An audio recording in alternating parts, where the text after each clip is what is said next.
साथियों, चाह आपको नई राह भी दिखा सकती है और चाह आपके लिए आह का कारण भी बन सकती है।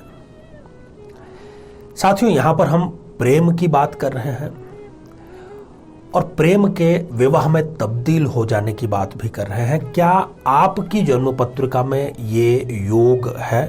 कहा जाता है कि प्रेम में पड़े हुए व्यक्ति की आंखों पर एक पट्टी बंध जाती है, उसको कुछ भी दिखाई नहीं देता, उसको सिर्फ दिखाई देता है तो अपना आशिक दिखाई देता है या अपनी माशूका दिखाई देती है।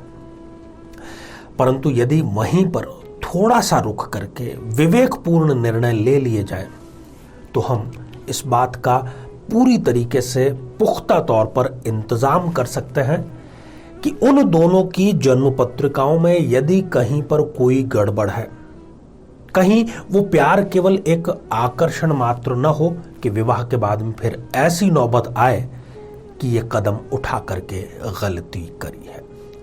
साथियों, इस श्रृंखला में हम यही प्रयास कर रहे हैं और आज इस एपिसोड में हम चर्चा करेंगे तुला लग्न की जन्म पत्रिका के बारे में।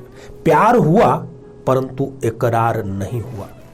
कुछ ऐसे प्रश्न कि क्या तुला लग्न के व्यक्ति को किन किन स्थितियों में प्रेम होता है, अगर उसको प्रेम होता है तो वो कौन कौन सी स्थितियां हैं कि वो अपने प्रेम को जाहिर कर देता है, और वो कौन कौन सी स्थितियां हैं कि वो उस जाहिर किए गए प्रेम का उसको स्वीकार भी हो जाता है, उसको उसका जो इच्छित प्रेमी प्रेमिका है मिल जाता है अपने जीवन साथी के रूप में, या फिर ऐसी कौन सी स्थितियां हैं कि उसके प्रेम को नकार दिया जाता है।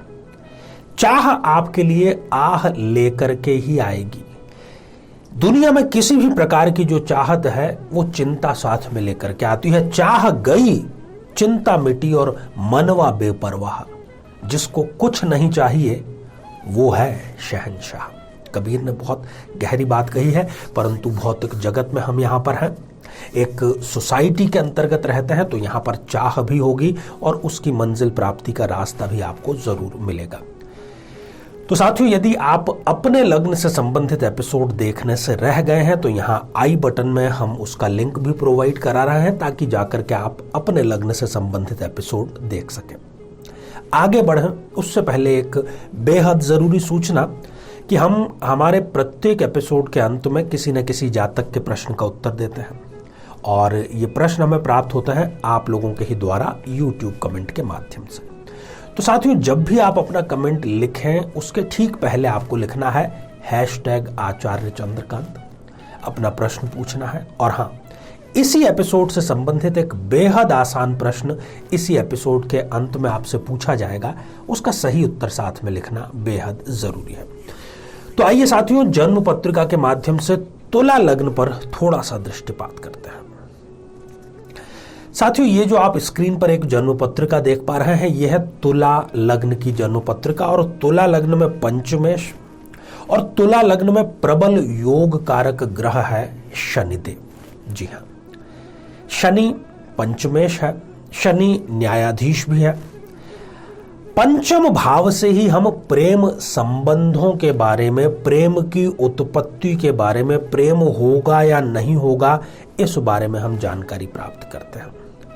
तो आज यहां पर 7 बिंदु हम देखेंगे जो एक दूसरे के विरोधाभासी है। प्रत्येक बिंदु के अंतर्गत पॉजिटिव और नेगेटिव दोनों की हम चर्चा करेंगे।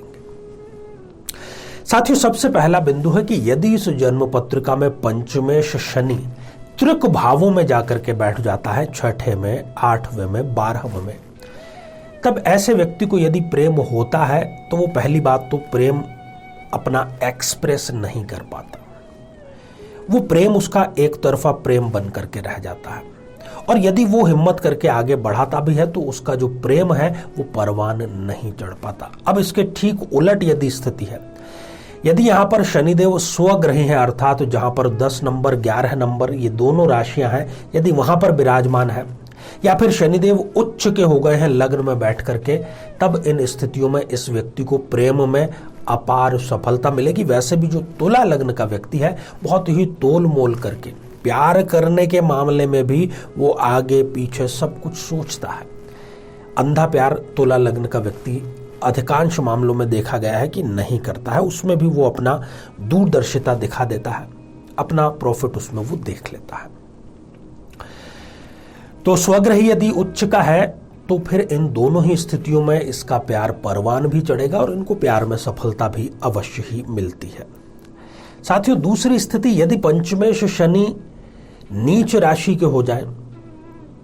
नीच राशि के शनि कब होंगे? यदि वो 1 नंबर का अंक आपको लिखा हुआ देख रहे हैं, यदि वहां पर है, या फिर पंचमेश शनि 0 डिग्री या 28, 29 जैसी अंतिम डिग्रियों के हो जाए। इन स्थितियों में भी वही हश्र होगा प्रेम का कि प्रेम हुआ पर केवल स्वयं को पता चला, आगे नहीं बढ़ पाएंगे। आगे बढ़ते भी है तो प्रेम में इनके लिए आगे असफलता निश्चित तौर पर इंतजार कर रही होती है।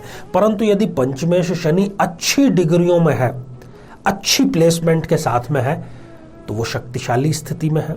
ये प्रेम करते भी हैं और अपने प्रेमी या प्रेमिका को प्राप्त करके उसको दबा करके रखने का कार्य करते हैं। साथियों, तीसरी स्थिति यदि पंचमेश शनि और लग्नेश शुक्र इन दोनों की युति हो जाए जन्म पत्रिका में कहीं पर भी, यदि आपस में दृष्टि संबंध हो जाए, तो भी इनके प्रेम को फलीभूत करने के लिए ये स्थिति बहुत ही अच्छी स्थिति है और ये प्रेम में सफलता अवश्य ही प्राप्त करते हैं।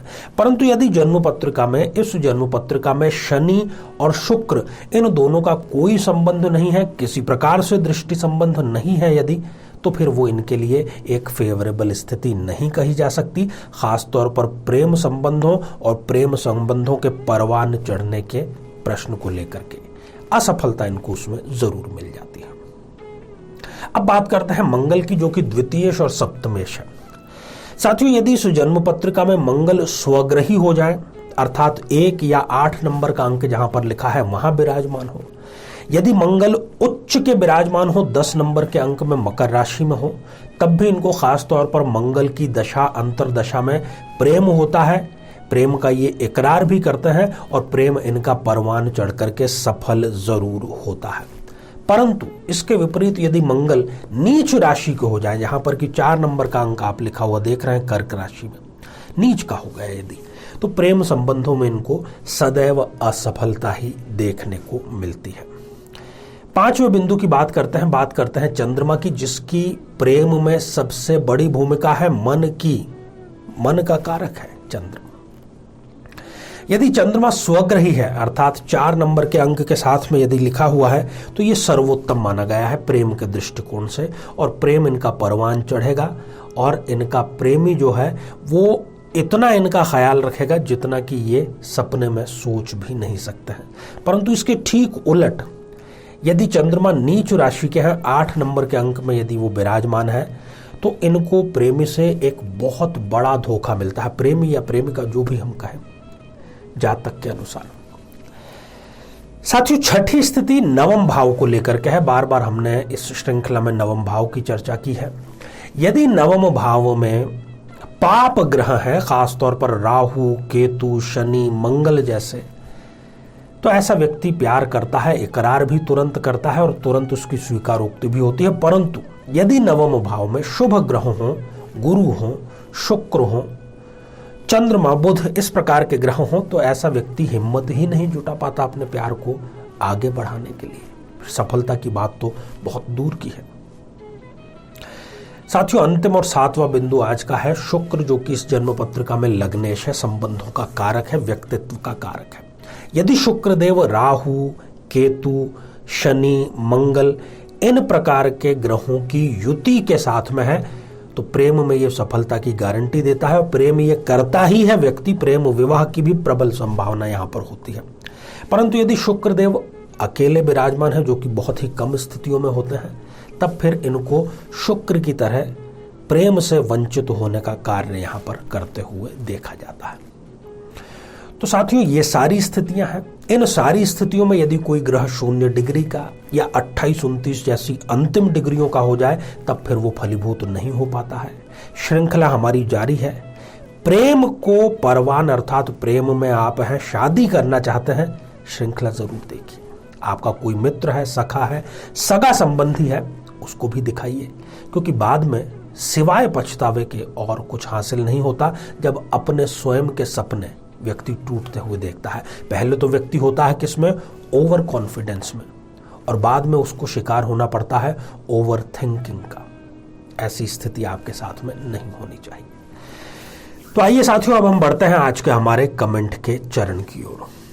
साथियों, आज हमने कमेंट शामिल किया है राकेश कुमार जी का, जो कि सिंगरौली मध्य प्रदेश से। आपने लिखा है कि आपके साथ में बहुत बड़ा धोखा हो चुका है। एक कंपनी जिसको कि आपने करोड़ों रुपए का सेल्स, करोड़ों रुपए का प्रॉफिट कमा करके दिया, वहां से आपको निकाल दिया गया किसी कारणवश। जॉब आपकी जा चुकी है, अभी जॉब है नहीं, तो कब तक लगने का आसार है?